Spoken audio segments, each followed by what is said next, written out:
کہ اسے پتا چلے کہ بادشاہ کی گستاخی کیسی ہوتی ہے۔ جب اس کی پٹائی شروع ہوئی، جب اسے کوڑے پڑنے لگے تو وہ چلانے لگی، تڑپنے لگی، رونے لگی۔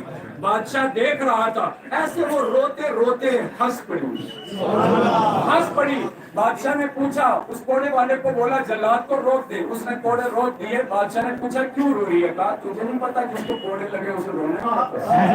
کہا میں یہ پوچھ رہا ہوں کہ روتے روتے بیچ میں تو ہنس کیوں پڑی؟ اس نے کہا ہنسی اس لیے کہ میرے دل میں اللہ تعالیٰ نے ذہن میں خیال ڈال دیا۔ کیا بولا بادشاہ؟ وہ کیا خیال ڈال دیا؟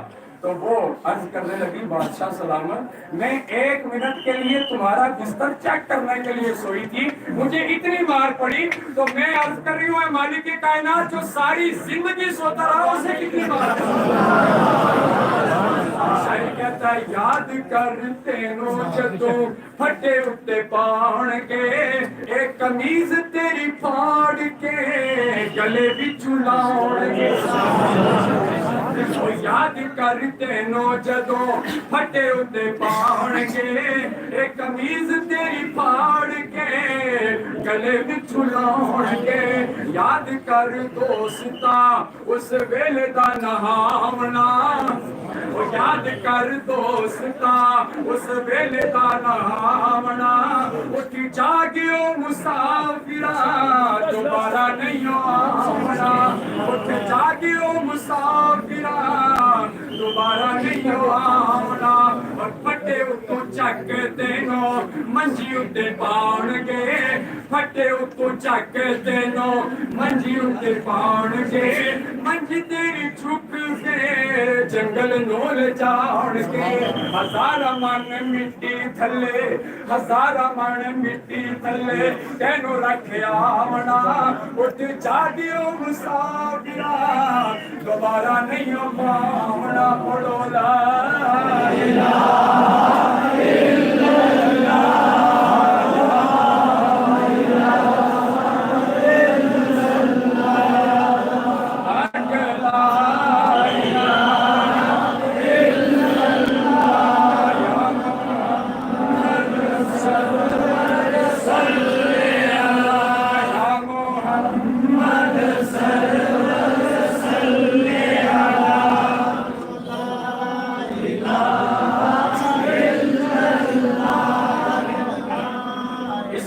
سے آپ درود پاک پڑھ لیں تو فوراً کچھ صرف ہو صلی اللہ علیہ یا رسول اللہ وسلم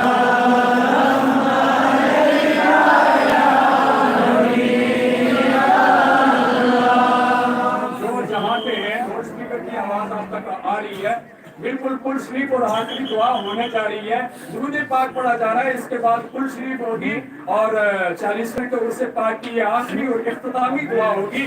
جو حضرات جہاں پہ ہیں کھڑے رہیں، بیٹھے ہیں بیٹھ جائیں، اور سارے حضرات سکون اور خاموشی کے ساتھ نبی پاک صلی اللہ علیہ وسلم کی ذات اقدس پر درود پاک پیش کریں اور دعا پر آمین کریں۔ صلی اللہ علیہ یا رسول